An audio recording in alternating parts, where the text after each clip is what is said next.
Well, good day, YouTube, and welcome to another episode of the Albino Rhino Beer Review. Today, we have the Spigaloo Stout Glass, which really I've been using for like a week and a half now. I try to use the same glass just for a day or two, and I just keep washing it and reusing it because I'm too lazy to walk over to the bar and grab a new one. And we're drinking a beer that we've had before, sort of. This is from Bellwoods. It was picked up by the one and only Greg, so thank you very much, Greg, for getting this. This is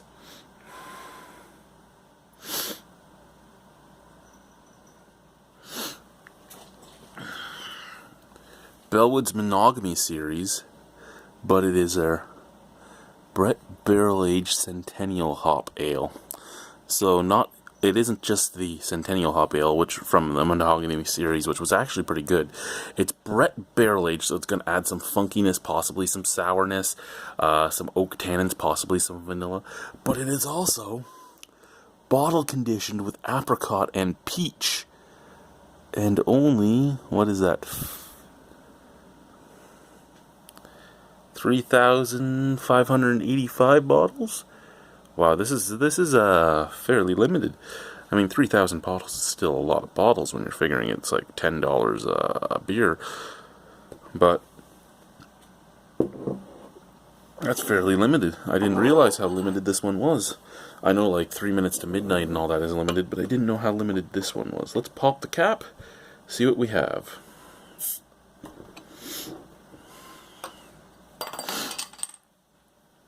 The cap has been popped. Sorry, I normally do that on camera. This time I forgot, but here, still the same beer.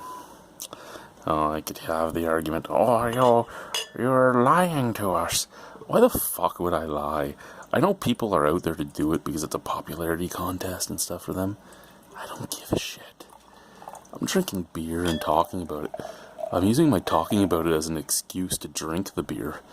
Because if I didn't have this channel, my wife probably wouldn't let me buy as much beer as I do.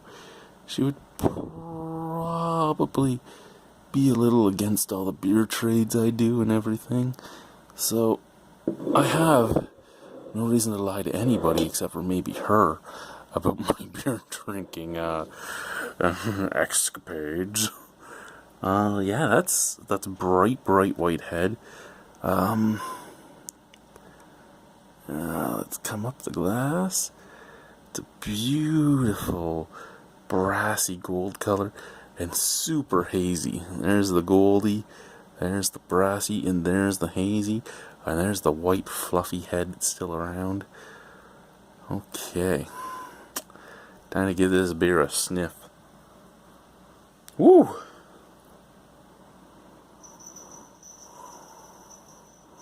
Okay, the apricot and peach are actually there, but there is also a very apparent, very apparent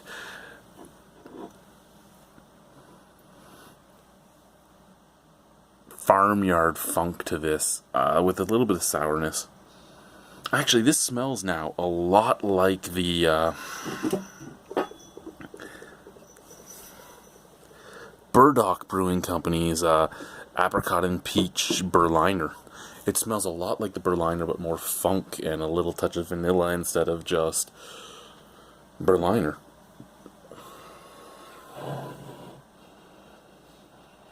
But yeah, that little touch of vanilla really adds to this beer, and that touch of funk just makes this beer seem like it has more heft to it. And I don't think I gave the ABV, which is 7.2, and I think the normal Monogamy series is usually around 6, if I remember correctly. Something I probably should have looked up, but I didn't. Cheers, guys. Let's try the beer.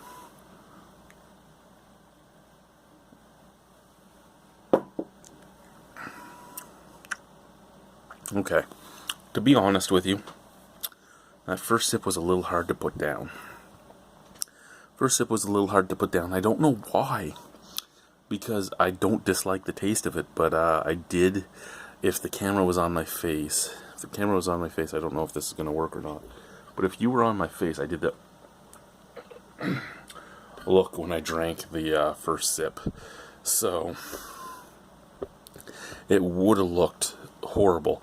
And I'm just showing you that for the process of being open and everything else. I only am doing this this view, one, because I'm lazy and don't want to show my fat face, and two, because and nobody wants to see my face anyway, and two, because it's an homage to my good buddy Lee and the way he does a lot of his reviews.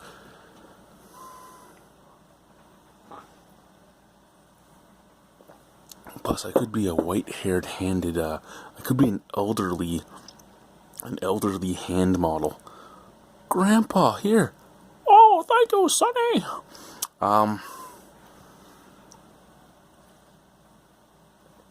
In all honesty, and you know I love Bellwoods beers, and I love the idea of this beer, there's not much flavor. And I don't think there's enough flavor to warrant the price tag on this beer, in my opinion. You might love the beer, you might think it warrants the price tag, but I don't think it does, personally. Now, I love Bring Out Your Dead, I love Dark Donkey Venom, I love Jutsu, I love so many of their beers. But this one, I don't know why, it just doesn't do it for me. Does it say on here how long it was aged for? No, it said it online, though. Don't remember what it was. I actually liked the Burdock Apricot Peach Berliner more than I'm liking this. This does have a nice alcohol astringency warming on the throat and stomach, which actually lets you know you're drinking a beer. That's a plus on it. A little bit of woody tannins, tiny touch of vanilla.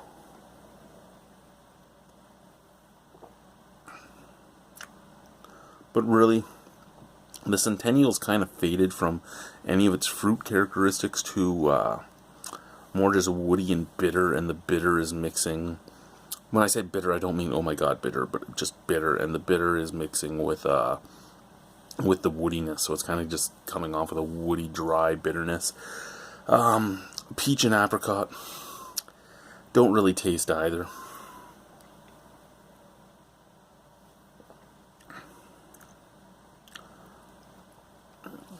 Maybe a touch of peach, but there is a farmyard funk right at the forefront from the Brett. And then I'm basically going into that slight vanilla, woody tannin, like earthy finish. Just all in all, it's a good beer. It's a good beer. It is, but it's not spectacular. It's not what I'm used to from Bellwoods. It's not what I'd expect from Bellwoods, and it's not what I'd expect from a Bellwoods barrel-aged beer, especially one of their Brett barrels, because they seem to be doing that really often, and they seem to be really good at it. It's a great idea to take a one-hop beer and barrel-age it. I think that's really cool, and then to bottle condition it with different fruits to add more flavors to it. Awesome idea. Innovative? Yes, very innovative. But is it something that I really enjoyed? Not really. I mean, I can drink it. I have no problem with it. I just don't see myself buying it again unless I'm buying it to share it with somebody who's never had it before. All that being said, what would I give it out of 10? I'd like to give it under a 7 because I don't think I would buy it again. And we all know that with my rating, it's not always just on the beer itself, but it's on whether or not I would recommend it or if I would purchase it again. In all honesty, I recommend every beer for everybody, even if I gave it a 0 out of 10. I recommend you try it just so you can suffer too, or love it, whatever. Excuse me, but where this beer is concerned, I think I'd just give it a straight up 7. It's not bad. I can't say it's bad. It's just not for me. Well, I shouldn't even say it's not for me. It's for me. I like the beer. But when I take what it is, and I take the price tag that's attached to it, and I add the two of them together, there's just better things that Bellwoods makes that I would rather have. No Rest for the Wicked. You know what? The Farmageddon. The Farmageddon with cherries is, I think, if I remember correctly, a couple dollars more than this, but well worth it compared to this. So thank you guys for watching. Have a wonderful evening. I guess I'm going to do this. I don't know if you're going to be able to see me or not. because now I can't see the view screen. But it's time to chug. It's time to chug. Hope you like the high definition of the webcam.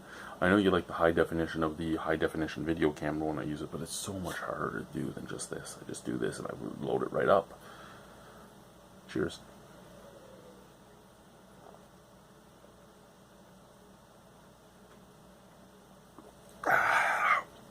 Thank you guys.